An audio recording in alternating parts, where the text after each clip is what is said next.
Տիկին դատախազ իրականում եզրափակիչ ելույթի է գրանցվել, որպեսզի զեկույցին անդրադառնամ եւ այն բաց մնացած հարցերը, որոնք որ չէի հնչեցրել, դրանք տամ, բայց ցավոք սրտի մեր ընդդիմությունը այնպեսի բոցաշունչ տեքստեր ասեց, ես խնդրում եմ չընդհատել ինձ, ես ձեզ շատ մանրամասն լսել եմ։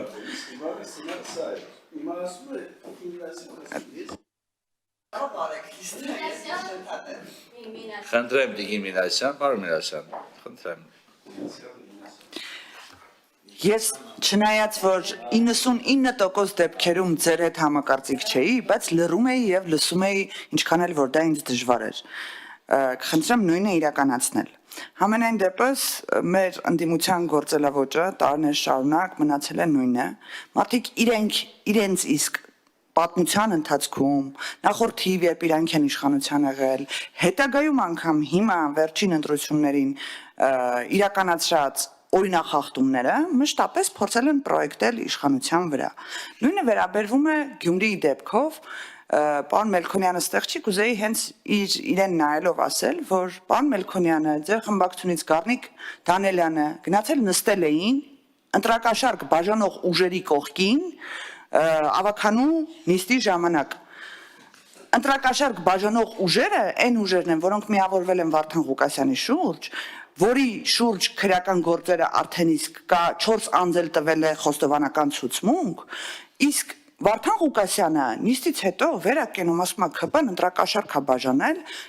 լրագրողները հակընդդեմ հարց են տալիս, ասում են ինչի՞ չեք վիճարկում ընտրությունները, ասում են դուք պետք է անեք, ասում են ինչի՞ չեք դիմում դատախազություն, ասում են դուք պետք է անեք։ Մարդը հայտարարություն է անում, որ ինքը ոչ լեգիտիմ ձայներով, այսպես ասած, ընտրված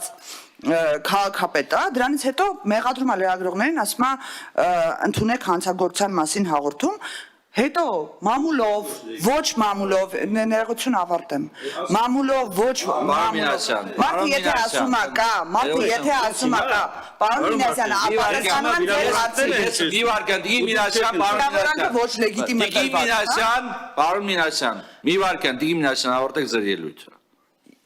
Ձեր հարցին էլ պատասխանեմ, մարդը եթե ասում է, որ այս ինչ ձայները կեղծվել են, այն իրան շուրջ հավաքված քաղաքական ուժերի շուրջն էլ կա ընտրակաշարքների վերաբերյալ հաղորդումներ, ուրեմն այդ ամբողջ process-ը ոչ լեգիտիմ է։ Մնացած,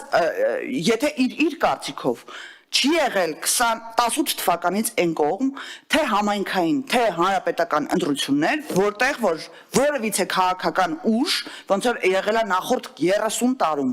դիմել է Սահմանական դատարան կամ այլ մարմիններ, որ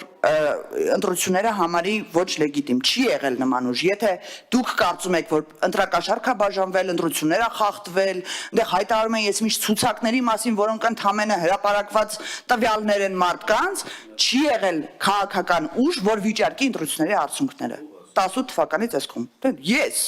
չի եղել նման բան։ Տիկին Մինասյան, մի վարք, ես բականին մենք ենք պարոն Մինասյան, պարոն Մինասյան, Տիկին Մինասյան, կընդմիջեմ նիստը ժողովուրդ։ Մի վարքան, 21 թվականին ընդդիմությունը վիճարկել է հանրապետական, համապետական արդյունքներն են։ Տիկին Մինասյան, դեռ ես եմ նիստը վարում, կամ հոգնել եք համապետական ընտրության արդյունքները վիճարկել են Սահմանադրական դատարանում։ Թիմ ընտրությունների արդյունքները վարչական դատարանը վիճարկել են թե ոչ, հիմա այդ ինֆորմացիան կարող է իրականության մի վարքյան կարող համապատասխան, կարող չհամապատասխանի, բայց սա պարզապես քաղաքական խոսք է, քաղաքական վերլուծություն, անձը ներկայացնում է իր մոտեցումները։ Խնդրում եմ թույլ տվեք ավարտի։ Ինչ որ դուք Պարոն Մինասյան, ձեր ելույթը 100%-անոց ճշմարտություն չէր, առավել քան ես այնտեղ մենակ մի հարցում կարամ ձեր հետ համաձայն լինեմ, որ պետք է այո օրինականությունը հավասար լինի բոլորի համար, թե ընդդիմության, թե իշխանության, այո գործերի ձգձգումները խնդիր են, միայն այդ դիտարկման հետ եմ համաձայն, մնացած 90% ձեր ասած թեզերը ամբողջությամբ հերկվելի են։ Հիմա հերթով անցնեմ առաջ, ասում ընտրակաշարքը ինչի չի վերաբերվում իշխանություններին, ինչի տենց բան չեք հաղորդում չեք ընդունում։ Տիկին դատախազ, ես խնդրում եմ ձեզ հանցագործության մասին հաղորդում ընդունել, թե Մեհեր Մելքոնյանի, թե Վարդան Ղուկասյանի հրապարակային հայտարարությունները առ այն, որ որ ԿՊ-ն ընտրակաշառք է բաժանել։ Եթե հանկարծ ու հանկարծ նման բան կպարզվի, բայց չնայած նրանց հայտարարությունները հիմնված են այսպես կոչված կեղծ էջերի վրա, հղում անելով տեղեկատվության վրա, վստահ եմ այդ կեղծ էջերի հետևում էլ նրանք են կանգնած, ես խնդրում եմ ուսումնասիրության առարկա սարքել։ Հաջորդ հարցը՝ ցեղասպանության ուրացում արտահայտությունը վերջի մի շաբաթվա ընթացքում բազմիցս լսել ենք։ Ինձ համար դա ամենամեծ ցավն է, վիրավորանքն է, որ անգամ ազգային ժողովում են նման տեքստեր հնչում։ Երբ երեք այդ ամենամեծ սուրբ օրով, ամենադաժան օրով լրագրողների մեծամասնությունը քաղաքականացնում էին այդ օրը եւ ամբողջությամբ հարցերը մանիպուլացնելով ասում կպատկերացնեի կարծոք, որ իշխանությունները կգա օր, որ ցեղասպանության ուրացման մասով հայտարարություններ կանեն, ես ապշում էի ուղակի, ապշում փաստ էին ներկայացնում մարդիկ այն, որը երբևիցե տեղի չի ունեցել, որը քրեական օրենսգրքով պատժվում է եւ իշխանությունների այն գործողությունները, որոնք միտված են եղել ցեղասպանության ճանաչման հարցում, կարծում եմ անուրանալի են եւ պարոն Մինասյան, ես հայցում եմ ձեզնից նույն զսպվածությունը այս թեմայով, որովհետեւ այն մեծ ողբերգությունը, որը տեղի ունեցել հայ ժողովրդի հետ, ես կարծում եմ ոչ ընդդիմությանն է պատկանում, ոչ իշխանությանը, ամբողջ հայ ժողովրդինն է եւ հերիք է քաղաքական դիվիդենտներ շահեք ցեղասպանության թեման շահարկելով։ Երրորդ հարցը խտրականության եւ խտրականություն իշխանություն ընդդիմություն հարցի վերաբերյալ ամբողջ հայ ժողովուրդը մեզ մեղադրում է մենակ մի հարցում, ինչի նախկին թալանչիները միջև այժմ պատժված չեն, դուք ասում եք խտրականություն կա իշխանության եւ ընդդիմության մեջ, ազգային ժողովի նախագահային մարդասպանության ծեծով սպանության հասցնելու մասով մարդը միջև հիմա նստած չի, դուք խոսում եք իշխանության եւ ընդդիմության տարանջատման մասին, բազմաթիվ գործեր կան, վերջերս վարչապետի վրա խնձոր նետած քաղաքացին է արդարացվել, դուք խոսում եք խտրականության մասին, այո, այսօր նախաքննական մարմիններից սկսած վերջերս դատարանները այնքան անկախ են Հայաստանի Հանրապետությունը, որքան անկախ չեն եղել ոչ ձեր, ոչ էլ նախորդ իշխանությունների օրոք։ Մյուս մասը Տիկին Թովմասյան, հայհոյանքը քաղաքական կատեգորիա, ես լիովին համաձայն եմ մեր ընդդիմադիր գործընկերների հետ, որ պետք է զուսպ լինենք, բայց ես ապշում եմ այն տեսանկյունից, որ մարդը խոսում է զսպվածության, քաղաքական էթիկայի մասին եւ մի հատ իր շուրջը չի նայում։ Նույն խմբակցության մեջ նենց падգամավորներ ունեք, որ նենց տեքստերով, նենց ելույթներ են ունենում, որ կարելի է գնալ կախվել ուղղակի այդ ելույթներից։ Խնդրում եմ, հորդորեք ձեր կողքը նստած, անմիջապես կողքը նստած քաղաքական դեմքին, որպեսզի ինքը ունենա այդ զսպվածությունը, որպեսզի ինքը երբևիցե նույն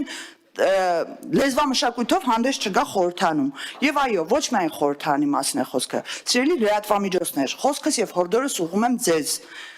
Մենք անցել ենք բոլոր սահմանները որպես հասարակություն, ոչ միայն քաղաքական առումով, իրար վիրավորելու, ատելության խոսք, սպառնալիքներ տարածելու մասով։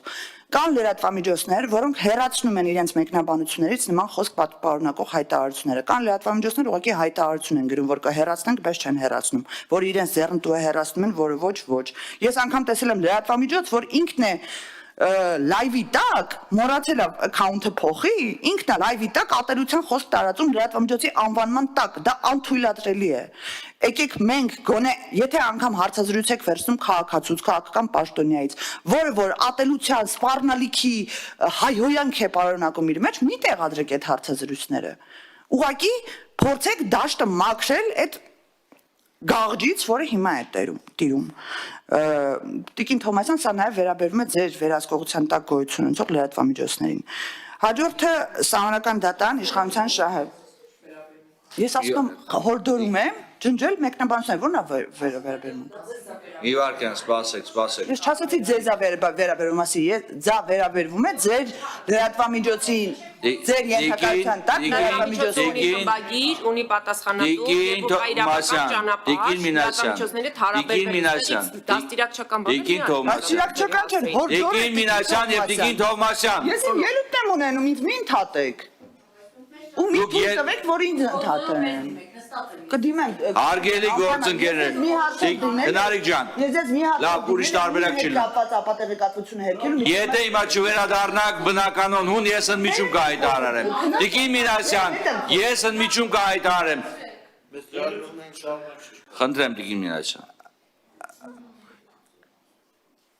Սահմանադրական դատանի որոշումը մանիպուլացնելը։ Տիկին դատախազ կխնդրեմ խոսքի վերջում իհարկե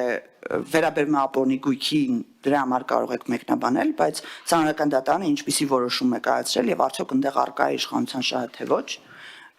որովհետեւ էս էլ էր հստակ մանիպուլյացիա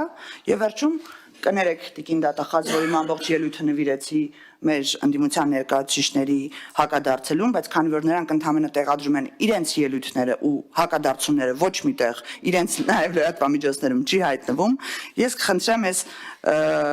հնարավորությունից չէի կարող զրկվեի, որ ընդդիմության մանիպուլյացիաներին արձագանքեի։ Շնորհակալություն եմ հայտնում ձեր կատարած աշխատանքի համար եւ նաև զեկույցի համար։ Շնորհակալություն հարգելի գործընկերներ։ Չմոռանաք հավանել տեսանյութը եւ բաժանորդագրվել Civic AM-ի YouTube-յան էջին։